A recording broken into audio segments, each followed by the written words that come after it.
こんにちは、AM ステッパーズのあきです。今日はターンをきれいに回る実践練習をやっていきます。9年間新体操をやっていたので、私の中でターンは結構得意分野です。ストリートダンスで習う練習方法とはちょっと違うかもしれないんですが、応用もできるようになる私流の上達する方法をお伝えしたいと思います。まず、ターンを回る上で一番大事なことは一本の軸を作るということです。といってもなかなか難しいと思うので、今日は2つの練習方法に分けてやっていきます。細かいポイントは適宜練習の中でお伝えしていきます。これは自分の軸を保つための練習方法です。1で、ダウンでしっかり準備をして、2でつま先立ち、3、4で3カウントキー。私は右足でやっていますが、利き足だったりやりやすい方でやってもらって大丈夫です。意識してほしいポイントは、まず1つ目は肩を水平に保つこと。もし肩が斜めに向いたりすると軸がぶれてしまうので、バランスを崩して回転しにくくなってしまうので、水平に保つということが重要です。もう一つは重心を引き上げるっていうことですね。バレエや新体操のターンでもしっかりとプリパレーションを取ってから軸を引き上げて回るっていうのがターンの基本なので、上に引き上げるように回ることで軸がより安定します。カウントでツイートずつやっていきましょう。5、6、7、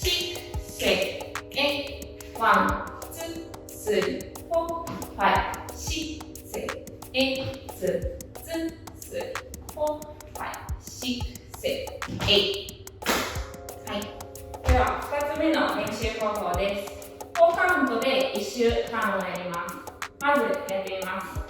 1、2、3、4、5、6、7、8。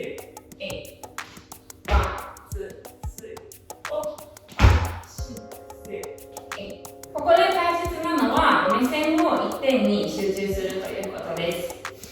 1でまず踏み込みます。3カウント目までは同じ場所を見つめながら回ります。4カウント目で顔を一気に回転させて、また同じ場所に目線を戻します。で、その繰り返しです。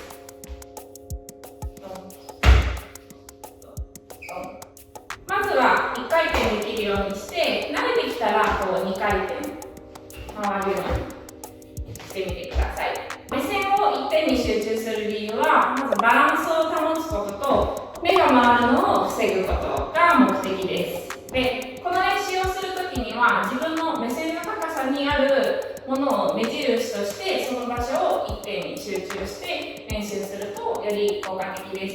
でもし対象物が何もないときはペットボトルを置いたりしてみるのもいいと思います。で、私が練習していたときは誰かに正面に立ってもらって、こんな感じで手のひらを前に向けてもらって、この手の部分を見ながら回るっていうような練習をしていました。はい。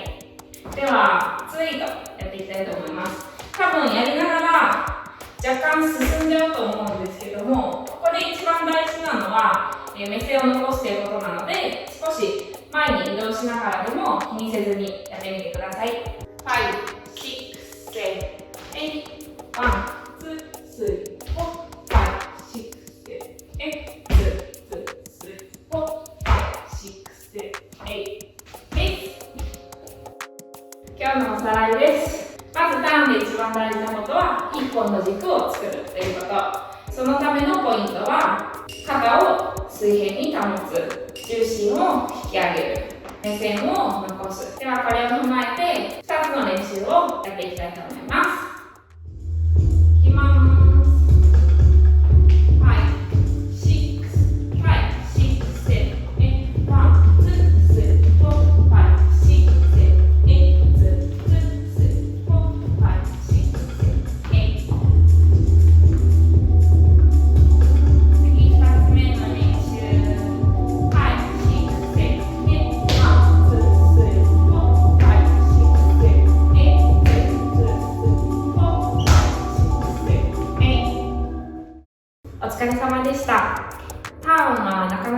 しいと思うんですが、繰り返し練習することで確実に成果が出ます。自分で映像を撮影して見返してみると、より上達スピードが上がるのでおすすめです。他にもターンは細かいポイントがたくさんあるので、わからないことがあれば気軽に質問してもらえたら嬉しいです。ではまた次の動画でお会いしましょう。ANステッパーズのあきでした。ありがとうございました。